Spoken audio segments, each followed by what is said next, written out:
You never feel happy.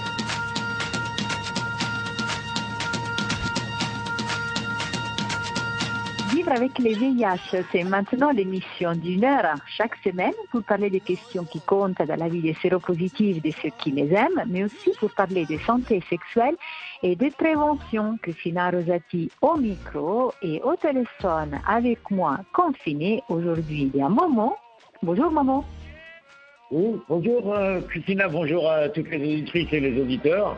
Je vous souhaite un bon courage en cette période de Covid-19 et de confinement. Mais rassurez-vous, ça va aller. Bon courage. Merci Momo, toujours positif. Et on a notre Bruno qui aujourd'hui, il n'est pas en retard. Bonjour Bruno. Non, bonjour tout le monde, bonjour les auditeurs, auditrices. Voilà, ça fait plaisir d'être en ligne avec vous aujourd'hui pour l'émission. Justement, merci pour votre disponibilité. Mohamed, il nous a un peu raconté comment il se passe son confinement. Et Bruno, toi, tu ne nous as pas encore dit. Est-ce que tout va bien? Oui, tout va bien. Faut pas que ça dure trop longtemps, mais tout va bien. En résumé, j'ai un écho derrière, mais en résumé, c'est vrai que je suis en garde d'enfants, donc je suis avec mes deux petits là depuis le début du confinement. Donc ça se passe bien. C'est vrai que pour les enfants, on reçoit les devoirs, donc je gère pour leurs devoirs, mais ils sont impatients de reprendre l'école. Et puis pour moi, ça va. Je me tiens informé. C'est vrai qu'il y a les réseaux, on s'appelle par téléphone, et puis je suis content de pouvoir réintervenir dans l'émission. Oui, tout à fait. Et Momo, tu cherchais d'intervenir. Oui, non, moi c'est pareil, moi c'est un peu comme Bruno avec les enfants en moi, mais bon, je passe le confinement tranquille. J'essaye de bien le passer, quoi. Mais bon, ce qui m'a surpris, c'est surtout ce virus, quoi. Comme tu vois, il a surpris un peu tout le monde. Et bon, ça fait un décalage pour tout le monde et je crois que ça va faire une remise à jour. Donc c'est bien que les gens se préparent au déconfinement et qu'après ils se réadaptent à la vie. Voilà. Sinon, dans l'ensemble, ça se passe bien et j'espère pour tout le monde ça va bien se passer et qu'on va réussir à vaincre et qu'on retrouvera une vie où on pourra s'embrasser, se toucher et pouvoir rigoler. Tout à fait. Après, même si toutes nos attentions sont concentrées sur les Covid-19, la lutte VIH ne s'arrête pas, ne s'est pas arrêtée, non Bruno? Non, je dis, ouais, c'est vrai que oui, non, ça continue. Moi, c'est vrai qu'ici, comme on est beaucoup sur sur nos tablettes, donc on est submergé d'infos avec le Covid-19. Mais non, ça me rassure de pouvoir des fois aller voir l'info au niveau du comité ou bien d'autres associations comme Action Traitement, tout ça, où on peut avoir des bonnes infos, parce que c'est vrai que si on écoute toutes les infos, on sait plus en fin de journée où on va. Voilà. Oui.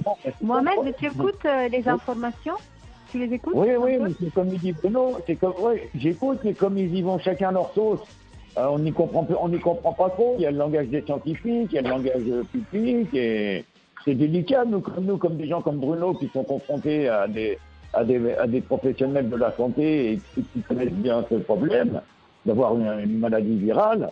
On est un peu désenchanté là. C'est pour ça qu'on attend d'en savoir plus et qu'on espère qu'on réussira à le vaincre, quoi. Qu'il y aura des progrès assez forts. Que là, apparemment, ils ont bien décidé de vouloir s'allier pour pouvoir combattre. J'espère qu'on va réussir. Je vous conseille d'aller sur notre site, le site du comité des familles, voilà. www.comitedesfamilles.net. Il y a plein d'informations qui ont bien réfléchi, bien pensé, et surtout, ils ne vont pas vous faire peur. Alors, entre-temps, on est à la maison, du coup, on entend la petite de Bruno. Oui, me dire un message. Viens le dire au téléphone. Viens redire fort ce que tu viens de dire. J'en ai marre d'attendre. Vous l'avez eu? Moi, j'ai toujours pas compris. Désolée. Elle a dit j'en ai marre d'attendre. Oui, la petite, elle a raison. On est tous bien. C'est dur pour tout le monde. Ça fait presque 2 mois. Oui. On est à la maison, encore un peu de patience et voilà. On va voir qu'est-ce qui va qu'est-ce qui va se passer. Oui, c'est vrai que nous, comme je dis, moi on est obligé quand même de prendre une petite heure pour sortir. Comme moi où je suis, j'ai pas de petit jardin, rien de tout ça, donc elle sort un petit peu. Et puis, mais c'est vrai que là, de son doudou, maintenant, elle a plein d'amis imaginaires ils portent tous le nom de ses copains d'école, voilà, et copines d'école. Oui. Donc voilà. Oui, je voulais dire juste un petit mot rassurant. C'est vrai que comme disait Momo, un peu, c'est vrai que tous les professionnels là, de santé qui sont un peu aux commandes, on les connaît parce qu'ils sont un peu quand même issus du monde VIH. Donc c'est vrai que j'en ai de temps en temps au bout du fil et voilà le petit message que j'ai aujourd'hui, je trouve un peu c'est rassurant de voir aussi que voilà qu'il n'y a pas autant forcément, pour l'instant aujourd'hui il n'y a pas autant de personnes séropositives qui sont impactées en Covid-19 grave. Voilà. C'est juste une petite info que je peux ressortir. Merci Bruno, merci beaucoup. Mohamed, un dernier mot de salutation? Moi j'encourage les gens à rester optimistes et de ne pas se laisser aller, qu'il faut y croire, de garder l'espoir et que le combat a commencé, le combat va continuer et il faut espérer des jours meilleurs et j'espère que, hélas ou grâce au Covid-19, les choses vont avancer. Déjà dans la recherche, ils ont fait un bien commun, c'est déjà des choses nouvelles que l'on voit au niveau de la recherche qui sont associées pour rechercher autour du Covid. On traitera beaucoup d'autres maladies. Donc c'est déjà un bon espoir, quoi.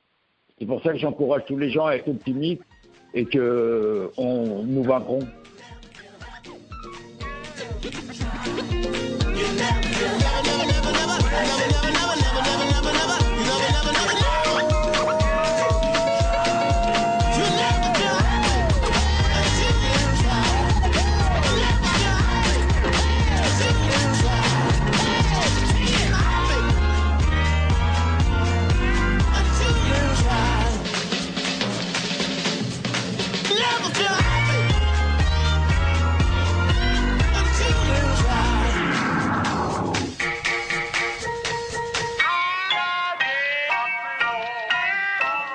Sommaire cette semaine, qu'est-ce qu'on est des addictions dans ce période de confinement? Les points avec une addictologue et une association qui travaille en Île-de-France dans la Seine-Saint-Denis. Après, nous ferons un point sur l'aide médicale d'État et la prise en charge dans les transports, la longue histoire qui a opposé la présidente de la région Île-de-France, Valérie Pécresse, et un nombre de plus en plus grandissant d'acteurs de la vie politique et associative. Passerons après aux annonces du cœur et aux infos de la semaine, notamment. Nous ferons un petit focus sur Covid-19 et alimentation. Pour réagir à tout ce que vous entendez, vous pouvez nous appeler au 06 99 28 66 28 ou bien nous laisser un message sur le site comitédesfamilles.net. Nous avons également un Twitter VIH Radio et notre page Facebook Comité des familles. Une dernière information, sur notre site internet, vous trouverez un nouveau forum pour partager, échanger et se confronter dans le respect de tous. Allez les visiter, n'hésitez pas à y laisser un commentaire.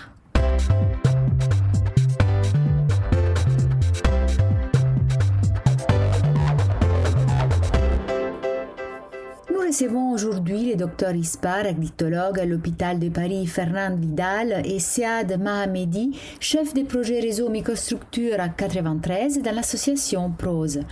Prévention des risques, orientation sociale, échange des seringues. Pour commencer, je demandais au Dr Ispar de nous donner une définition de l'addictologie, une discipline très vaste.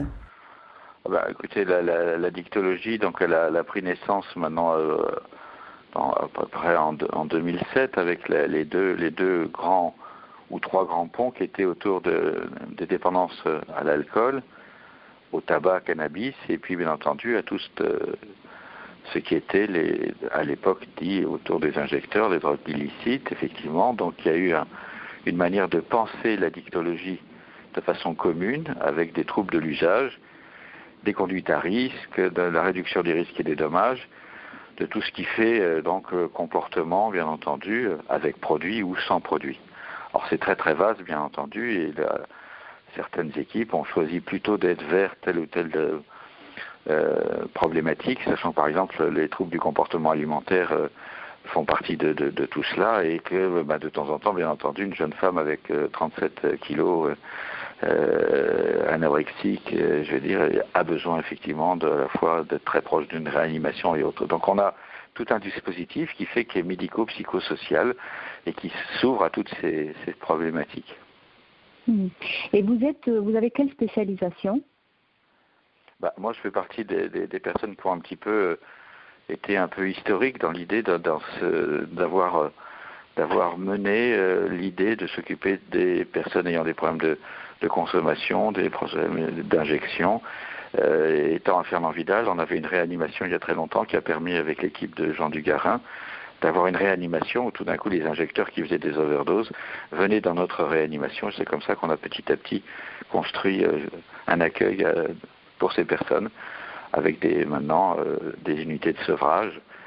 Donc voilà, on a été au début de cette histoire, à la fois des psychiatres, à la fois des urgentistes, à la fois des médecins généralistes, des psychiatres qui se mettaient à disposition pour essayer d'inventer une discipline qui maintenant, heureusement, commence à exister. Elle a été longtemps,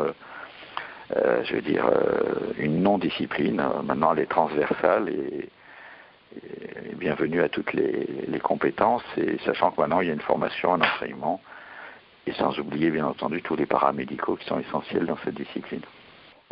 CEAD, l'association PROVES est spécialisée dans des types d'addiction en particulier, comme il est dit le nom, c'est ça?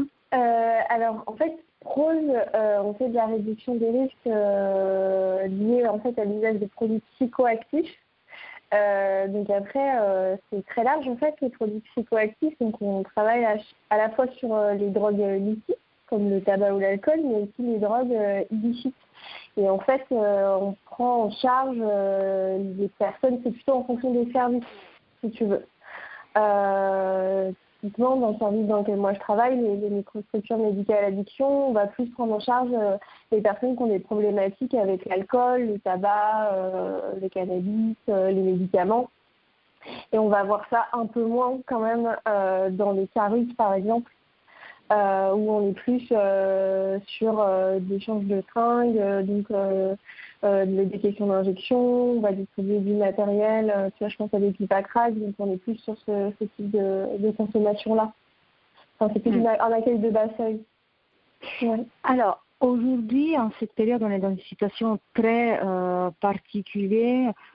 Docteur Ustad, vous travaillez en ce moment à l'hôpital, vous faites des consultations.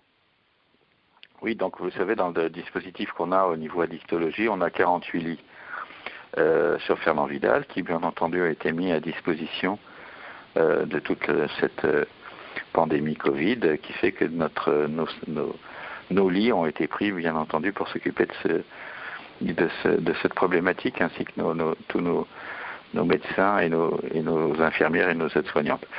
Donc actuellement, on s'était retrouvé dans un système avec 0 lit d'accueil, sachant que l'équipe de psychiatrie qui a aussi dû donner du personnel infirmier, ce qui fait qu'au fond on avait 0 lit pour notre dispositif, ce qui est évidemment un énorme problème. Donc on a maintenu bien entendu l'accueil de ceux qui pouvaient venir de façon limitée bien entendu par rapport au risque de contamination, et d'autre part une présence téléphonique comme toutes les structures d'addicto l'ont fait, je crois, au niveau d'Exapa et autres associations quelles qu'elles soient, en espérant que bien entendu très vite on pourra réamorcer un accueil résidentiel, donc hospitalier pour nous, au niveau de nos patients qui, par cette histoire de confinement, commencent là à être bien entendu extrêmement fragiles, extrêmement en difficulté. Bien entendu, les plus précaires sont ceux qui supportent le moins cette situation. Oui, on va justement revenir sur ce point très important. CEAD, votre association est ouverte, il offre des services en ce moment?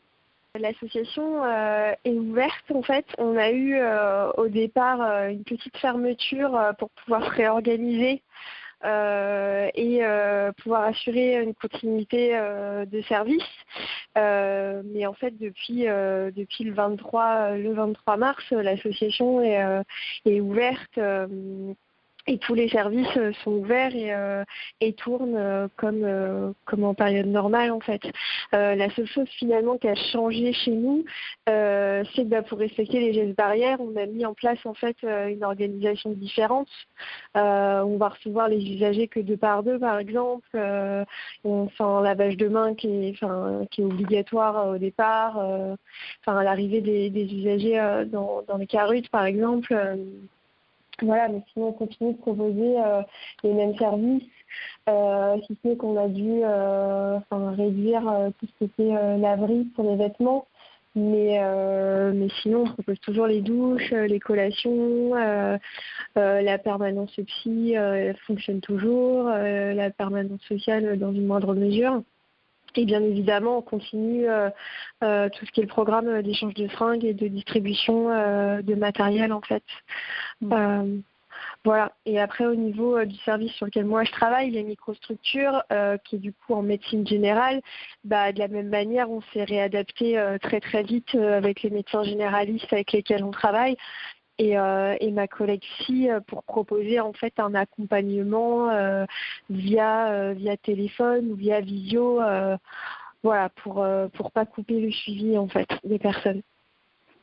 Oui, comme le docteur Isbad le disait tout à l'heure, en cette période de confinement, les personnes qui ont des addictions sont beaucoup plus fragiles, c'est-à-dire ils supportent vraiment moins bien cette situation.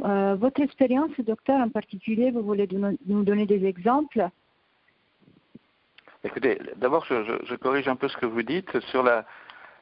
Au fond, nos patients sont des personnes qui sont physiquement et psychiquement confinées dans leur histoire, avec les traumatismes qu'ils ont pu avoir. Et je trouve que, si vous voulez, je vous disais que je reçois bien entendu les plus fragiles, etc., mais on a une patientèle très très élevée. Et le regard que j'ai depuis ce moment qu'on vit qui est particulier, c'est qu'au fond, d'une certaine manière, beaucoup de nos patients s'en sortent pas si mal. Et on voit bien entendu que certains décompensent, mais par rapport à ce qu'on ressent tous du point de vue de cette histoire, je trouve qu'ils se débrouillent pas si mal, et certains vont pouvoir transcender ce qui se passe pour essayer de se mettre à niveau, vous voyez, avec des initiatives que je ne leur connaissais pas, et se disant qu'au fond, en allant pas si mal, ils contribuent aussi à l'effort, sanitaire collectif, et ceux qui, malheureusement, bien entendu, dévissent complètement de leur douleur psychique. Mais je trouve que globalement, beaucoup arrivent à tenir parce qu'ils ont cette expérience de la douleur intime, vous voyez. Voilà. Oui. C'est que sûrement, en fait, j'ai mélangé ce que les personnes que vous recevez, du coup, et la charge émotionnelle de ces personnes avec la situation des lieux, notamment où il y a des drogues dans les banlieues, dans le 93. On sait que dans les cités, la situation elle n'est pas facile. Peut-être, Siad, vous avez plus ce ressenti depuis qu'il y a les confinements. Oui, effectivement, je rejoins beaucoup les propos du docteur Ispar. Après, c'est vrai que nous, Prose, je ne l'ai pas dit, mais on intervient uniquement en Seine-Saint-Denis. Et en l'occurrence, les microstructures sur lesquelles je travaille, qui sont à Épinay, Pierrefitte et Saint-Denis, sont dans des quartiers politiques de la ville. Donc, voilà, pour parler crûment, dans des cités où il y a un niveau de précarité extrêmement important, un niveau aussi de contamination extrêmement important, et où effectivement il y avait déjà de toute façon des problématiques antérieures un peu plus importantes que Paris intramuros, et ces problématiques-là elles ont été accrues en effet avec le confinement. Et aux addictions, consommation en tout cas addictive, s'ajoutent des troubles mentaux et la précarité en fait. Et effectivement, ça rend la situation des personnes suivies beaucoup plus compliquée en cette période de confinement. Ça c'est vrai. mais c'est lié à plusieurs facteurs et donc quand même globalement la précarité. Nous, on voit quand même que les personnes décomposent un peu plus, que les consommations, notamment d'alcool, sont quand même en augmentation. Que la polyconsommation aussi pour essayer de gérer l'anxiété liée par la situation sanitaire augmente également. Donc voilà, on voit que la permanence psy, elle est de plus en plus investie par les personnes et notamment des personnes qu'on n'avait pas vues depuis très longtemps et qui sont revenues vers nous pendant là le confinement. L'annonce en tout cas de la date du 11 mai a été un basculement au niveau de la prise en charge des personnes. Ça, on le voit bien, ouais. Et de la même manière, dans les CARUD, on voit aussi bien que, ou même sur l'hébergement, parce qu'on a des hébergements fixes, mais on a aussi des personnes en plan hiver, en fait, donc dans des logements, dans des hôtels sociaux, et on voit bien que le niveau d'anxiété augmente, que le moral est en baisse, et qu'effectivement, c'est de plus en plus difficile pour les personnes. Mmh. Et j'imagine que ce qu'il a beaucoup changé pendant cette période de confinement, c'est une prise en charge plus globale de la personne, mais je veux dire aussi de sa famille ou de son entourage.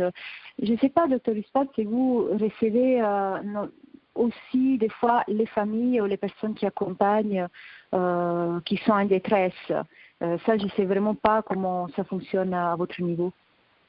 Moi, j'ai pris l'habitude d'essayer de voir les enfants de mes patients ou patientes, je veux dire de voir l'entourage, bien sûr. Et là, il y a des situations extrêmement tendues du point de vue de ceux qui ont un logement et donc une famille constituée ou morcelée, comme c'est souvent le cas, mais avec des moments où on est dans les limites de la violence vraiment intrafamiliale et que on essaie bien entendu d'être très attentif à ça. Des patientes isolées avec des enfants en bas âge qui doivent tout faire pour ne pas consommer et qui ont des troubles de sommeil, des insomnies, des angoisses, l'idée de la peur de perdre la garde de leurs enfants. Enfin, ça, on le perçoit. Et bien sûr, on commence à avoir des échos de violences intramuros liés aux produits ou pas aux produits, mais en tous les cas, bien entendu, c'est extrêmement tendu et on voit que ce ressenti, quand je disais qu'il y a des personnes qui peuvent transcender, jusqu'au moment où c'est simplement pas possible. Et donc, ça nous rappelle qu'il faut un dispositif, bien entendu, de proximité, avec tous les étages, évidemment, de la capacité médico-sociale, jusqu'à bien entendu des lits qui permettent effectivement de sevrer, de souffler, de prendre du recul. Donc ça, c'est vraiment, on voit on ne peut pas avoir une vision parcellaire de la prise en compte de la dictologie. Vous voyez, moi j'ai appris avec l'arrivée du sida, j'ai appris avec l'arrivée de l'hépatite C, combien il fallait qu'on soit vraiment très très dans une vision globale. Vous évoquez les territoires de santé, mais je peux vous dire qu'au nord-est de Paris, à Fernand-Vidal, la colline c'était tout proche, que je veux dire l'arrivée du crack a été quelque chose qu'on a là encore du mal à pouvoir évaluer nos capacités d'accueil et de traitement, que la migration qui est arrivée aussi dans des situations extrêmement douloureuses. Je ne vais pas vous dire ça parce que on le sait, mais il faut le rappeler peut-être, le travail autour de cette radio que vous défendez, c'est aussi d'essayer de rompre l'isolement. Et très très vite, il va falloir que ceux qui auront pu prendre de plein fouet cette histoire de confinement, de difficultés, de survie, devront très vite avoir accès aux dispositifs de soins et d'accueil. Je pense que vraiment on va avoir à démultiplier et inventer notre travail. Siad, tu voulais rebondir peut-être? Effectivement, mon commentaire sur les territoires de santé n'était pas de dire en tout cas qu'il n'y avait pas de problématique à Paris, bien évidemment. C'était plutôt de souligner la multiplicité de difficultés qu'on peut qu'on peut rencontrer en Seine-Saint-Denis et les moyens limités aussi qu'on a pour y répondre, qui rend effectivement la situation complexe. Et voilà, mais je rejoins complètement après le Dr Espar sur effectivement l'approche globale dans la prise en charge. Chez Prose, c'est quelque chose qui est vraiment dans l'ADN de l'association, parce que dans tous nos services, en fait, c'est une équipe pluridisciplinaire en fait qui accueille les personnes. Donc il y a des éduques, il y a des assistantes sociales, des psys, c'est très varié. Et en fait, c'est aussi la base des microstructures médicales addiction sur lesquelles moi je travaille. On va avoir des personnes sur le champ social, le champ de la santé mentale, le champ de la médecine générale et le champ de l'addicto qui vont prendre en charge les usagers dans le cabinet du médecin. Donc je rejoins complètement le Dr Espar sur l'approche complètement holistique en fait des problématiques en addiction et de la prise en charge. Et effectivement, on voit bien que cette crise sanitaire, elle nous pousse aussi vers ce travail pluridisciplinaire en fait et coordonner des différents acteurs de santé pour répondre aux diverses problématiques liées à ce confinement, à cette crise sanitaire. Merci beaucoup. Et pour conclure, vu qu'on est projeté vers un déconfinement partiel où il faudra respecter sûrement des normes de sécurité, mais qu'est-ce que vous attendez, vous pensez que ce soit absolument nécessaire pour les domaines dans lesquels vous travaillez, Dr Espar? Moi, je pense vraiment que ce qu'il ne faut pas rater, c'est la notion essentielle de ce qu'est la prise en compte de l'addictologie, que c'est une priorité d'une certaine manière, et même si bien entendu on a fait comme tout le monde de pouvoir effectivement s'effacer par rapport à l'urgence que représentait bien entendu l'histoire du Covid-19, mais je crois vraiment qu'il faudra qu'on se saisisse qu'il y a des priorités historiques et que l'addictologie demeure une forme de priorité. Si on voyait le nombre de morts qu'on a eu ces dernières années sur la question, bien entendu, des addictions d'une manière générale, ça serait insupportable si on faisait des émissions de tous les jours, je veux dire, pour exprimer le nombre de morts et de ce qui se passe et dans les fracas intrafamiliaux et intrasociétals. Donc je pense que, au fond, d'une certaine manière, moi, je disais qu'en addicto, on est aussi dans une pandémie, vous voyez, et je pense qu'il va falloir très vite mobiliser nos instances pour dire que l'addictologie et tout ce que ça génère est essentiel et perdure depuis de nombreuses années, et qu'il y a aussi une pandémie sur ce sujet. Merci. Et effectivement, l'addictologie, je trouve, est à la croisée de plein de problématiques finalement. Et là, on voit bien les premières études sur le confinement, les conséquences sur la population. On voit qu'il y a quand même une augmentation de consommation d'alcool, de tabac, augmentation des violences intrafamiliales. Et tout ça est très certainement lié. Et en effet, le Covid et la sortie du confinement ne doit pas rimer avec un désintérêt des pouvoirs publics sur les questions d'addictologie. Bien au contraire, en fait, nous on se rend compte, notamment dans les microstructures, qu'on va avoir affaire à de nouveaux usagers à la sortie du confinement, de nouvelles problématiques aussi, et notamment en santé mentale, on le voit bien, les personnes qui décompensent, et qu'il y a de nouveaux enjeux, en tout cas beaucoup plus importants à la sortie, et qu'il ne faut pas se désengager maintenant, au contraire en fait, parce qu'il y a des réelles problématiques qui arrivent, et que le déconfinement va pas être si simple en fait sur plusieurs champs de la santé, et il va falloir vraiment, il faut vraiment là actuellement de grandes réflexions chez Prose mais quelles réponses on va apporter à tout ça, et comment on va prendre en charge les personnes à la suite du déconfinement, parce qu'on n'en a pas fini avec le Covid. Donc quelles mesures on va mettre en place pour répondre à tout ça.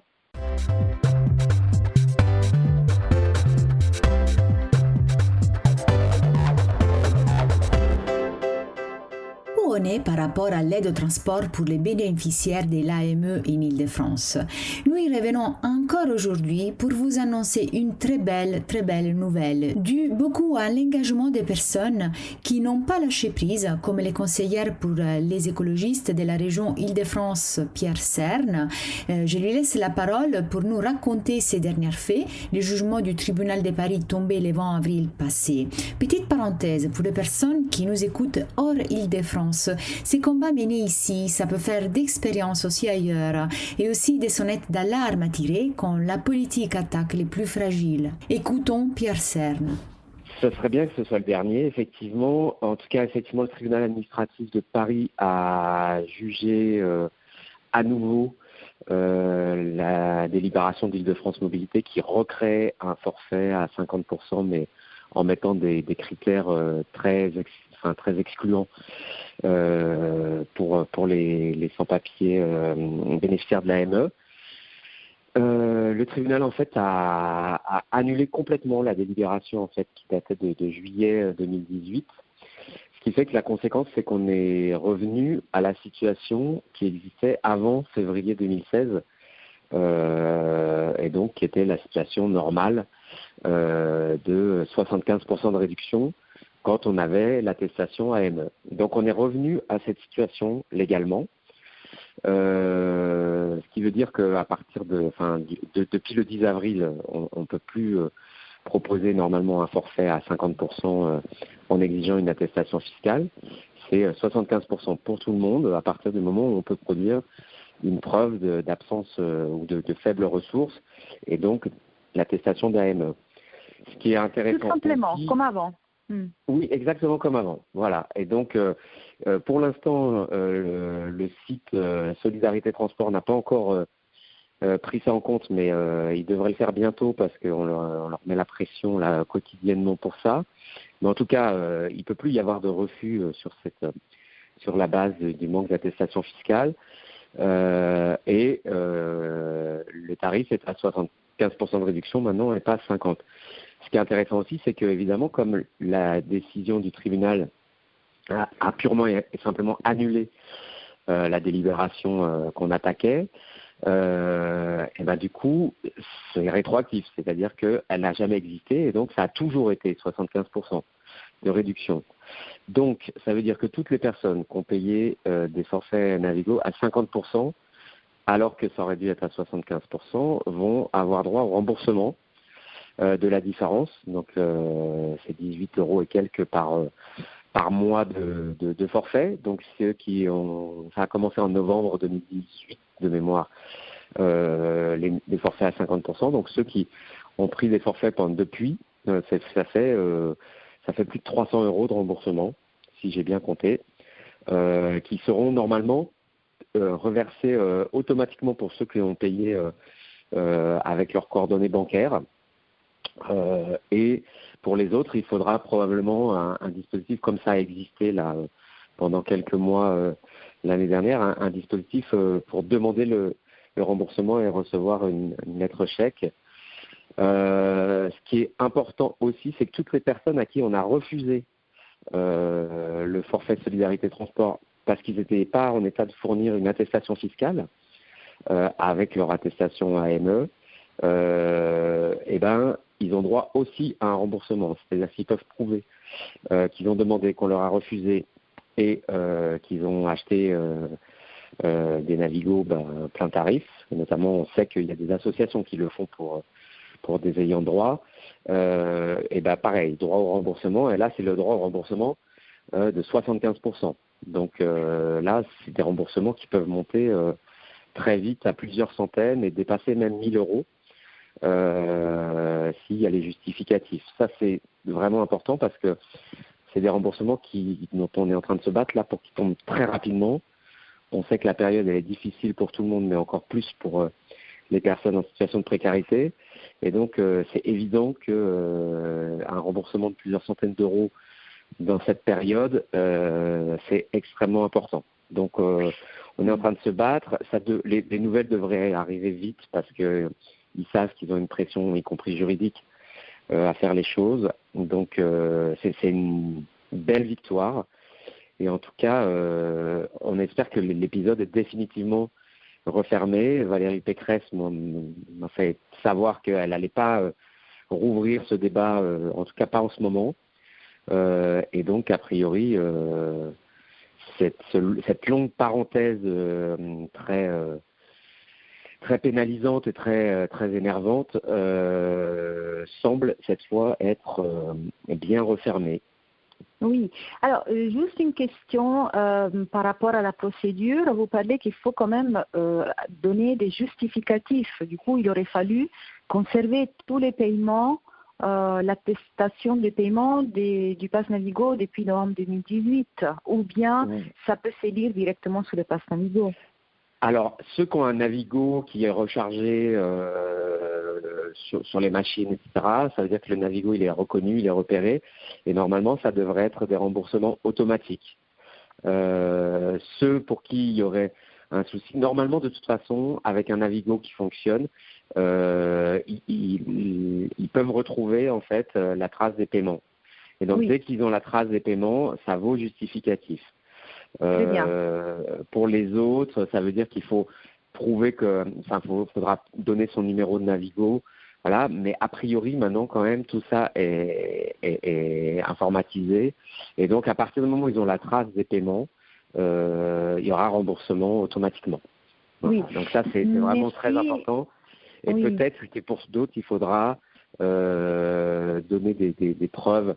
Voilà, parfois quand c'est l'association qui a pris c'est une association qui a pris pour la personne, il faudra donner des preuves. Voilà, donc je pense qu'il va y avoir à nouveau une plateforme en fait pour demander les remboursements, mais pour une bonne partie des gens, je pense que le remboursement se fera automatiquement. Oui, merci beaucoup pour ce combat que vous avez mené depuis le début, sans lâcher prise. Et maintenant, qu'est-ce que on pourrait faire du coup pour garder haut l'attention, pour que vraiment les choses gagnées vont s'appliquer, pour que Madame Pécresse ne retombe pas en charge? Moi, mon avis, c'est qu'il faut à la fois faire pression sur Valérie Pécresse comme présidente d'Île-de-France Mobilité. Il faut aussi interroger le site Solidarité Transport, parce qu'il faut qu'il donne les modalités très vite, en fait. Il faut qu'il change la page d'accueil. Il faut que ce soit... Moi, je réclame que dès la page d'accueil, il y ait un encadré pour dire la nouvelle situation. Donc, ça peut aussi se faire donc en interrogeant directement le site Solidarité Transport. Et plus il y a de gens qui vont le faire en disant il y a eu un jugement le 10 avril, qu'est-ce qui se passe, plus ça les obligera aussi à se dépêcher d'annoncer les choses. Et puis, le site Solidarité Transport, en fait, il est géré par la RATP et la SNCF pour le compte d'Île-de-France Mobilité. Mais ce ne serait pas inutile, éventuellement, d'interpeller la RATP et la SNCF, soit sur les réseaux sociaux, ils ont des comptes Twitter, par exemple, soit en écrivant à la présidente de la RATP, au président de la SNCF, pour mettre aussi la pression, parce que du coup, ils n'aiment pas ça. Ils savent qu'ils sont dans une situation juridique assez compliquée là par rapport à cette histoire, et c'est eux qui feront aussi pression sur Valérie Pécresse pour que les choses se décoincent vite en termes de modalités de remboursement et de mettre les choses bien en ordre. Donc tout ce qui pourra être de l'ordre de la pression sur ces entités-là, à mon avis, accélérera les choses. Et puis dès qu'on j'aurai des nouvelles définitives sur les modalités de remboursement qui devraient être prises vraiment vite, je pense, je vous le dirai. Comme ça, la nouvelle passera encore plus vite. Oui, merci beaucoup. On vous attend avec grand plaisir et merci beaucoup pour ce combat. Merci vraiment. Merci à vous aussi.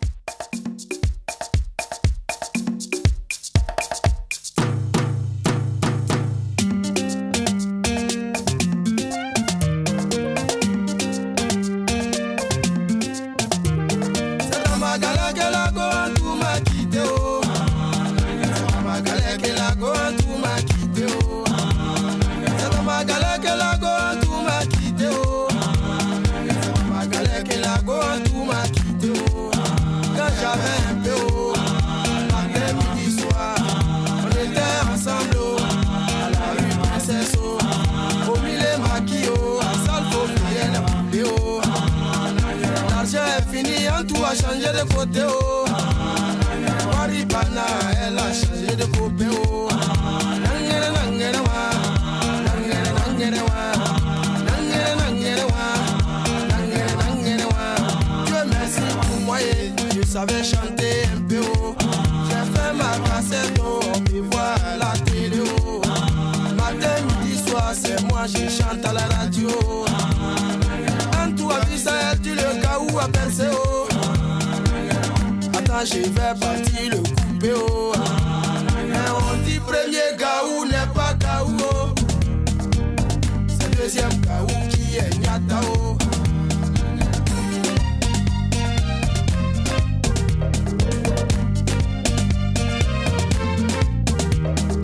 On dit premier gaou n'est pas gaou. Oh. C'est deuxième gaou qui est nyata. Oh. Dimanche matin et coco, on frappe à ma porte. Oh. À ma grande surprise, oh, c'est la go en tout, je vois. Oh. Assemblage, j'ai dit, oh, y a longtemps, on s'est plus revu. Oh. Elle veut me mentir, oh, elle dit, chérie, j'avais voyagé. Oh. Je suis de retour, oh. Je t'appartiens. Oh. Prends-moi cadeau, oh. Fais ce que tu veux. Oh. Mais on dit, premier gaou n'est pas gaou. Oh. Deuxième gaou qui est nyata. Oh. J'ai dit chérie coco, qu'est-ce que tu veux manger? Oh. Sans même hésiter, oh. Elle me dit poulet braisé. Oh. Quand on te dit premier gaou n'est pas gaou. Oh. C'est deuxième gaou qui est nyata. Oh. J'ai dit chérie coco, c'est poulet tu veux manger. Oh. Poulet est trop petit. Oh. Ça peut pas te rassasier. Oh. C'est caïman braisé. Oh. Je vais te donner, oh, et genoux d'éléphant, oh, tu vas manger, oh, nangere, nangere, wa, nangere, nangere, wa.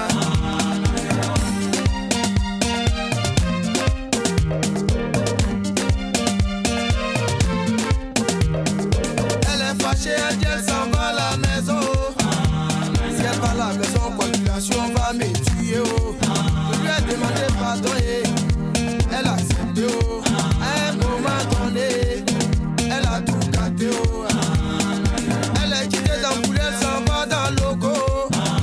Et ici c'est à loco, c'est pas compliqué. Oh. C'est plantation de bananes. Oh. Tu vas crier. Oh. Au lieu de fourchette, oh. Ça peut pas bien piquer. Oh. C'est avec râteau. Oh. Tu vas manger. Oh. Nangere, nangere, wa. Nangere, nangere, wa. Nangere, nangere, wa. Premier gaou n'est pas gaou. Oh. C'est deuxième gaou qui est nyata. Oh. Marque gaou. Oh. Blécoute gaou. Oh. Sorokyo gaou. Oh. Sabino so gaou. Oh. Angelo gaou. Oh. Poporino gaou. Oh. Eda nyata. Oh. Tiefi nyata. Oh. Kade nyata. Oh. Kade Kuma nyata. Oh. Eda nyata. Oh. Grazie Michel Gaou, Emile Gaou, Okokema Gaou, Honoré Gaou, j'ai dit qui danse, oh. Regarde ta science, oh. J'ai dit qui danse, oh. Nangere, nangere, wa, oh, qui danse, oh. On dit premier Gaou n'est pas Gaou, oh. C'est deuxième Gaou qui est nyata, oh. On dit premier Gaou n'est pas Gaou, oh. Deuxième gaou qui est nyata. Oh.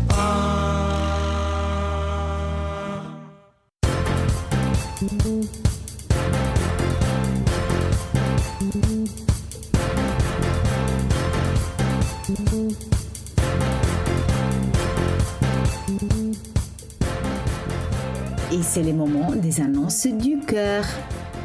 Moi, Doudou, d'origine africaine, de 45 ans, je fais 1m80 cm pour 80 kg de poids, propre, humble, travailleur, avec charge virale indétectable. Je cherche une relation sérieuse avec une fille séropositive sérieuse de 25 à 37 ans. Je suis grande de taille, sont bienvenues les maliennes, sénégalaises, burundaises, rwandaises, tous les autres, vous êtes les bienvenus, enfin tout le monde est bienvenu.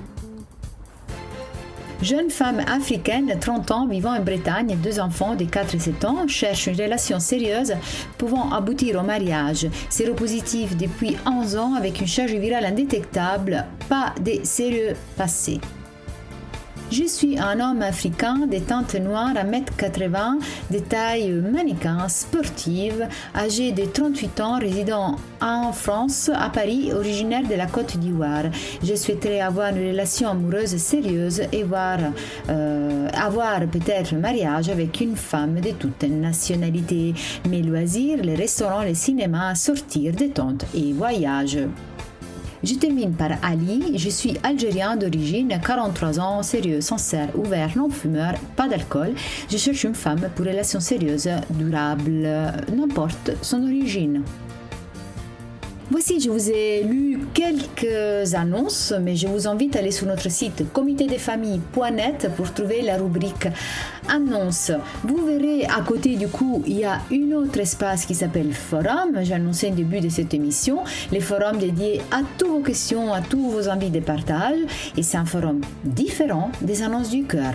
Les annonces du cœur, c'est cet espace qu'on dédie vraiment à vos recherches de l'âme sœur.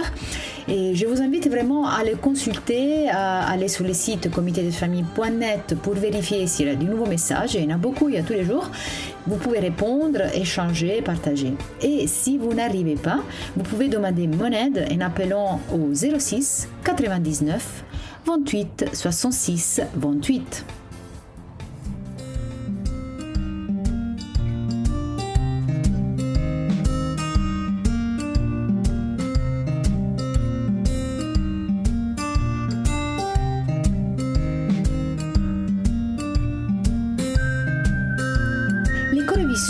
L'une des structures qui l'assemble au niveau territorial et les acteurs de lutte au VIH a proposé encore une fois une webconférence dont aujourd'hui je vous propose d'écouter Anne Bernat, diététicienne à l'hôpital Hôtel Dieu à Paris. Voici, je vous laisse avec les conseils de la diététicienne. J'ai pris cette petite image parce que je trouvais que ça reflétait pas mal finalement ce qu'on peut vivre au quotidien. Donc c'est une dame qui se met en position pour méditer et qui se dit aujourd'hui je vais vivre dans le moment présent. Et puis elle se dit quand même sauf si le moment présent ne me plaît pas, auquel cas j'irai manger un cookie. Donc, se nourrir est avant tout un besoin physiologique. Notre corps a besoin de protéines, lipides, glucides, vitamines, minéraux, etc. Mais manger peut aussi avoir une fonction symbolique. Notre façon de manger, c'est-à-dire notre comportement alimentaire, est influencé par un ensemble de choses diverses et variées. Qu'est-ce qui influence notre comportement alimentaire ? Finalement, pas mal de choses. La fatigue, l'ennui, l'activité physique, nos sens, par exemple une bonne odeur de gâteau ou voir un éclair au chocolat dans une boutique, une boulangerie. L'insatisfaction, la convivialité d'un repas, la frustration, le moral, notre faim évidemment, le manque de sommeil, la surcharge de travail, nos habitudes, le stress, l'anxiété et les émotions. Donc, en réponse à des événements de notre journée ou à notre état émotionnel, manger aura une symbolique différente. Cela va nous permettre de compenser. Compenser, quand on regarde dans le dictionnaire du latin balancer avec, il y a 2 définitions. La première, c'est rétablir un équilibre qui a été perdu. Et la deuxième définition, c'est dédommager une perte par un avantage considéré comme équivalent. Ce qui suit, c'est-à-dire, par exemple, quand on s'ennuie, quand on a un sentiment de vide, quand on ressent de la peur du manque, manger va nous permettre de nous remplir. Quand on se sent contrarié, angoissé, quand on est dans une période de deuil ou qu'on ressent un manque affectif, manger nous permettra de nous réconforter. Quand on se sent fatigué, quand on manque de sommeil, manger pourra nous redonner des forces. Quand on se sent en tension ou en stress, manger va nous permettre de décompresser, de nous détendre. Quand on fait un effort important, manger va nous permettre de nous récompenser de cet effort. Quand on se sent insatisfait, frustré ou quand on est dans une période de régime, manger va nous permettre de nous faire plaisir, de s'autoriser. Quand on rumine, quand on a des pensées en boucle, manger va nous permettre de ne plus penser. Quand il y a des changements, quand on se sent en insécurité, manger va nous permettre de se sécuriser. Et puis, quand on ressent des émotions fortes, comme la tristesse, la peur, la colère, manger va nous permettre de nous déconnecter à nos émotions. Voyons plus en détail les différentes émotions. La roue des émotions. Avec cette belle roue, on voit que les émotions offrent une palette d'expressions variées et nuancées. Les émotions servent à nous informer dans notre quotidien sur la façon dont nous interagissons avec l'extérieur et aussi avec notre état intérieur. Alors, sommes-nous toujours attentifs, conscients de nos émotions ? Dans notre société actuelle, dans notre éducation scolaire, familiale, avons-nous appris à les prendre en compte ? Avons-nous appris à identifier toutes nos émotions ? Avons-nous appris à écouter nos émotions ? Savons-nous les accueillir ? Pouvons-nous les comprendre ? Savons-nous les accepter ? Pouvons-nous les exprimer ? Savons-nous les gérer ? Pouvons-nous les apaiser ? Savons-nous quoi en faire ? Et si nos émotions étaient une invitation à répondre à nos besoins ? Nos émotions ne sont donc pas un message, mais plutôt un messager qui pointerait du doigt le besoin à écouter. Les besoins qui sont liés à nos émotions. La peur vient nous dire qu'on a besoin de se sentir protégé et de se sentir en sécurité. La colère exprime le besoin de défendre son territoire, de s'affirmer, de poser ses limites. La tristesse, c'est un besoin d'attachement, de réconfort, de faire le vide avant un renouveau. Le dégoût est un besoin de repousser ce qui est toxique pour nous. La surprise est un besoin de faire face à l'imprévu. Et la joie, un besoin de partager avec les autres. Finalement, manger ne permet pas de répondre aux besoins liés à nos émotions. Manger serait un palliatif. Alors, quelle solution ? Je vous propose de prendre le temps de faire le point. Avoir une vue d'ensemble dans un premier temps sur les domaines de notre vie qui composent notre équilibre, notre qualité de vie. La santé, le sommeil, l'alimentation, l'activité physique, l'estime de soi, l'état émotionnel, le moral, l'entourage familial et social, l'activité professionnelle, la santé sexuelle et affective, les loisirs et la situation économique et sociale. Et on voit bien finalement que l'alimentation fait partie d'un ensemble qui nous permet d'avoir un équilibre. Et ce n'est pas la seule façon de le trouver, cet équilibre. Faire le point, ça permet de cibler les éléments à améliorer ou à rétablir afin d'augmenter notre bien-être. Et ensuite, dans un deuxième temps, de faire le point quotidiennement sur comment on se sent. Arnaud Desjardins a écrit « Si vous voulez être libre de vos émotions, il faut avoir la connaissance réelle, immédiate de vos émotions. » Donc ça serait quotidiennement se remémorer le déroulement de la journée, être à l'écoute de ses émotions et ressentir ses signaux physiques, ce qui pourrait être résumé par faire la météo du corps, ce qui permettrait de reconnaître ses ressentis, les prendre en compte, les comprendre et les communiquer. Ensuite, je vous propose de faire évoluer la réponse alimentaire à un événement ou à une émotion particulière. Dans certains cas, nous demandons à l'alimentation soit de répondre à des besoins de réconfort, de partage, de soutien, d'apaisement, soit de nous couper de ce que nous ressentons, car trop inconfortable, inacceptable ou non autorisé. Et cette citation de Mark Twain qui dit « Une habitude est une habitude, ce n'est pas en la jetant par la fenêtre que l'on s'en débarrasse, mais en la poussant vers la sortie, une marche après l'autre. » J'ai appelé ça reprogrammation, car on va progressivement passer d'un comportement impulsif, automatique, à un comportement réfléchi dans la conscience de soi. Ils sont, premièrement, identifier le comportement alimentaire à changer. Par exemple, je grignote tard le soir du sucré, régulièrement dans la semaine. Deuxième étape, identifier les événements et émotions déclencheurs de ce comportement alimentaire. Je regarde la télévision, le JT à 20h, et ça m'angoisse quand même beaucoup. Je me demande ce qui va se passer. Et finalement, je crois que j'ai un peu peur. Troisièmement, reconnaître le vrai besoin. J'ai besoin de sécurité, j'ai besoin de soutien, j'ai besoin de faire face à l'inconnu. Quatrièmement, réfléchir à des stratégies possibles afin de gérer les déclencheurs et ou les émotions. Première solution, éteindre la télé.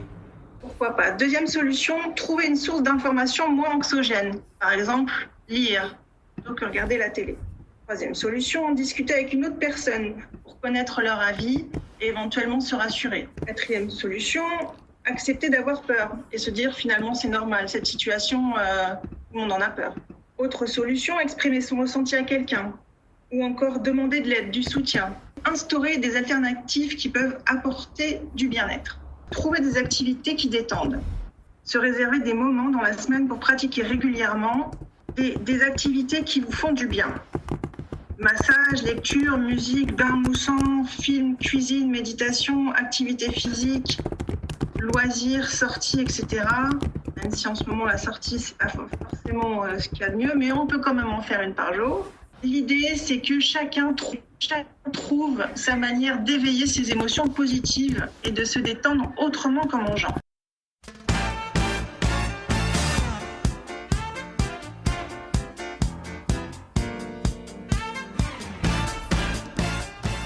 Nous sommes arrivés à la fin de cette émission confinée de vivre avec les VIH. Pour une dernière fois, notre numéro de téléphone pour nous joindre en cette période de confinement, c'est le 06 99 28 66 28. Rendez-vous sur notre site internet pour retrouver les podcasts, pour lire des informations liées à l'actualité et aussi, pourquoi pas, des moments de détente. Et je vous dis à la semaine prochaine. Au revoir.